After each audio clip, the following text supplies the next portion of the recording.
Welcome back everybody to Witchcraft with the Arthritic Artisan. My name is Sandra. So Witchcraft are we going to be doing today? We're going to be making this absolutely gorgeous French country wood bunny with just a wood cutout and your choice of fabrics. So let's get started on this project. You're going to take that wood cutout and you're going to put a good coat of chalk paint on the front and the back. Then you're going to cut a strip of fabric 3 inches wide by 11.5 inches long.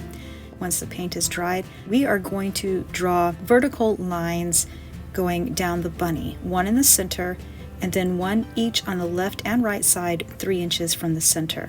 Next, we are going to take 3 different colors of chalk paint to coordinate with that fabric, and you can use any color that you want. I chose Parisian Gray, Vintage Victorian, and Bavarian, all by Folk Art Home Decor chalk paint. In each of those sections, you're going to paint a different color. You're going to leave one section open for the fabric. Once you get done painting, we're going to take some Mod Podge in that open section and coat the surface. Then we're going to lay that strip of fabric you cut out earlier over that Mod Podge. Using a squeegee or credit card or anything stiff, you're just going to run it from the center out to the edges, removing any air bubbles that might be trapped underneath that fabric. When you get done removing all the air bubbles, we're going to take a coat of Mod Podge over the entire surface of that fabric. Once the Mod Podge is dried, we are going to come in and trim away all the extra fabric from around the edges of the wood cutout. When you get done trimming up the edges, we're going to take some Crackle Medium and go over the entire surface, fabric included, and just give it a good thick coat because we want some nice thick crackles coming out of this project.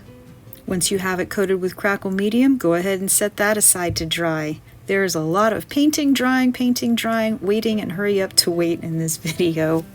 Now, once you're done hurrying up and waiting for that Crackle Medium to dry, we're going to take a coat of white chalk paint over the entire surface of the bunny. You're going to do it heavy in the areas with the paint and very lightly over the area with the fabric. Guess what's next? Yep, you're going to set that aside to dry. Once it's dry, look at these gorgeous crackles that we have on this bunny. Next, we're going to take some abrasive sandpaper. I used a 60 grit followed by 120 grit, and we're just going to knock off some of that paint and rough it up and have some of that color from underneath show. Remember when we painted it 3 different colors? This is why we did that. Then we're going to beat the heck out of that fabric. I sanded it some more. Then I grabbed my scissors and I started just ripping and cutting into it. We want to have it look ragged and tattered, as though it's been sitting out in the weather, getting hit by chains and run over by horses, and people have just tossed balls at it. I don't know, you get the point. Ratty and tattered.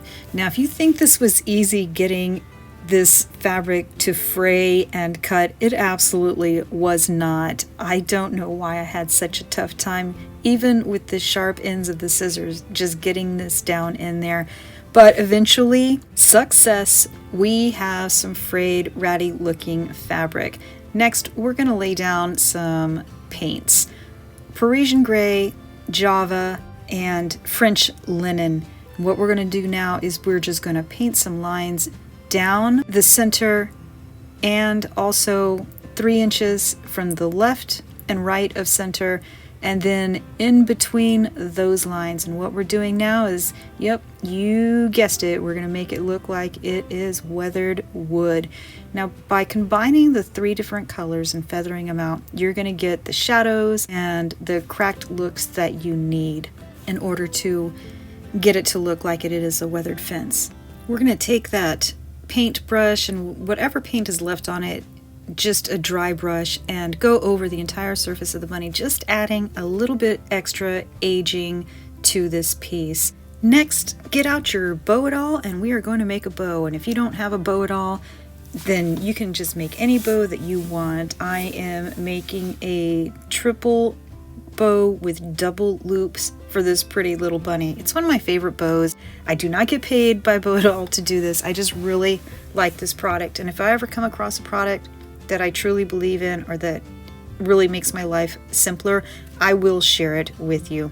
Once we get done making that bow, we are just going to attach it to our bunny, dovetail the end of our bow tails.